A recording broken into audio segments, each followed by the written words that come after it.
प्रेम केवल एक शब्द मात्र ही नहीं, बल्कि हमारे सकारात्मक हृदय की एक अपूर्ण भावना है। प्रेम के संबंध में हर युग में असीमित गाथाएं लिखी गई हैं। वास्तव में प्रेम किसी को प्राप्त करने का नाम नहीं, अपितु त्याग का नाम ही सच्चे प्रेम की परिभाषा है। बात उन दिनों की है जब मेरी उम्र 28 वर्ष की थी। मैं एक प्राइवेट कंपनी में नौकरी करता था। घर से ऑफिस काफ़ी दूर था, इसलिए मैं हफ्ते में एक बार ही घर आता था। मुझे गांव में एक लड़की से प्रेम हो गया था, जिसका नाम आशा था। आशा बहुत खूबसूरत थी। उसकी खूबसूरती ने मेरा मन मोह लिया था। वो भी मुझसे प्रेम करती थी और हम शादी करना चाहते थे। मैंने घर पे आशा के बारे में बताया और हमारी शादी हो गई। आशा बहुत खूबसूरत थी, इसलिए पूरे आस पड़ोस में उसकी सुंदरता के चर्चे थे। मैं अपनी पत्नी से बेइंतहा प्यार करता था। हमारा वैवाहिक जीवन हंसी खुशी चल रहा था। एक दूसरे के प्रति अतः प्रेम और विश्वास के सहारे हम अपनी ज़िंदगी में बहुत खुश थे। एक बार अचानक से आशा के चेहरे पे इन्फेक्शन हो गया। उसका इलाज चलने लगा, लेकिन उसका इन्फेक्शन फैलता गया। उसे चर्म रोग हो गया था और समय के साथ उसकी खूबसूरती घटती चली जा रही थी। आशा की ये हालत मुझसे देखी नहीं जा रही थी, परंतु मैंने आशा को यह एहसास नहीं होने दिया और अपने विश्वास को टूटने नहीं दिया।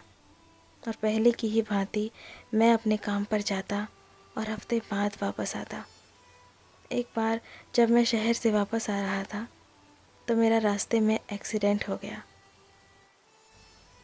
मेरे सर और चेहरे पर अत्यधिक चोटें आई थी, जिसके कारण मेरी दोनों आँखों की रोशनी जाती रही और मैं हर पल अब आशा के साथ ही गुजारने लगा। खैर, हमारा वैवाहिक जीवन यूं ही चलता रहा और मेरी पत्नी की खूबसूरती भी दिन ब दिन घटती जा रही थी। अंधा होने के कारण मैं इस बात से बिल्कुल बेखबर सा था, इसलिए मेरी ज़िंदगी पर इस बात का कोई असर नहीं हुआ। हम पहले की ही तरह एक दूसरे को चाहते थे और ख्याल भी रखते थे, परंतु नियति को कुछ और ही मंजूर था। एक दिन मेरी पत्नी की तबीयत बहुत अधिक खराब हो गई, जिसके कारणवश उसकी मृत्यु हो गई। इस घटना के बाद मैं बहुत उदास और सदमे में रहने लगा, जिसके कारण मैंने घर छोड़कर किसी दूसरे शहर में जाने का निश्चय किया और गांव छोड़कर जाने लगा।